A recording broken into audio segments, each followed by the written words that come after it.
ती जी वर्दी असते आपली ती एक खूप मोठ्या परंपरेमध्ये थेट आपल्याला नेऊन बसवते की ती परंपरा ज्यांनी कुठेतरी कारगिलमध्ये मोठा पराक्रम गाजवलेला आहे, त्यांनी हौतात्म्य मिळवलेलं आहे, ज्यांनी 60 जणांनी मिळून 800 शत्रूंना कापलेलं आहे, अशी कुठेतरी गढवालची संस्कृती आहे, असा कुठेतरी मराठा लाईट इन्फंट्रीचा इतिहास आहे.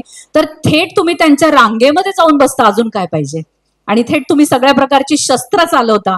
ह्याच्यापेक्षा स्त्रीची कुठलीही समर्थ प्रतिमा मला दिसली नाही त्यावेळेस. आणि म्हणून मला असं वाटलं की मला जर समर्थ व्हायचं असेल एका प्रकारे तर हे माध्यम खूप चांगलं आहे. Why not? आपण नेहमी वाय हा प्रश्न विचारतो की वाय, मी का आर्मी जॉईन करू, वाय नॉट असा प्रश्न विचारला पाहिजे. आणि म्हणून आर्मी किंवा नेव्ही असेल, एअरफोर्स असेल तर ही जी करिअर म्हणून उत्तम संधी आपल्याला, आपण नक्कीच त्याच्याविषयी वाचलं पाहिजे.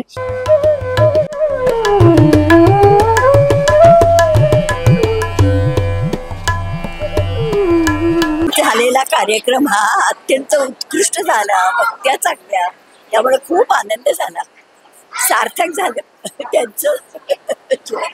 मुलांचं जे संगोपन करण्याचं जे त्यांनी कुसुमताईंनी संकल्प केला आणि तो तडीच नेला इतके वर्ष, हे एवढं सोपं नाहीये.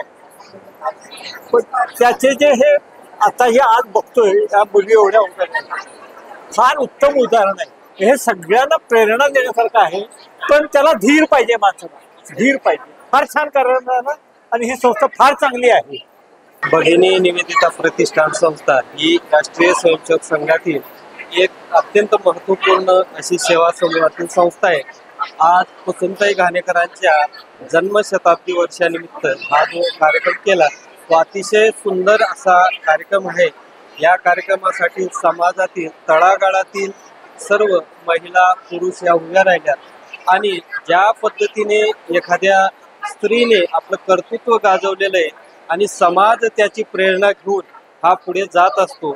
भारतीय समाज हा कुटुंब व्यवस्थेतील अत्यंत महत्त्वाचा समाज आहे आणि याच्यामध्ये आपण कुटुंब प्रथम असं मानत असतो. परंतु ज्यावेळेस ही मुलाखत झाली त्यावेळेस राष्ट्र प्रथम, त्याच्यानंतर आपलं कुटुंब असं ताईंनी आपल्याला सर्वांना सांगितलं.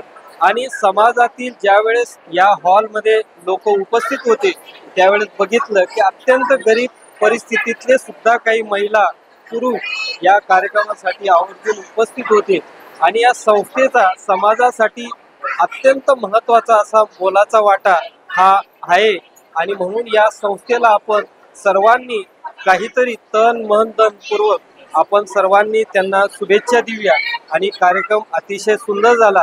ही संस्था अशीच भविष्यात भरारी घेऊ अशी मी शुभेच्छा देतो. धन्यवाद.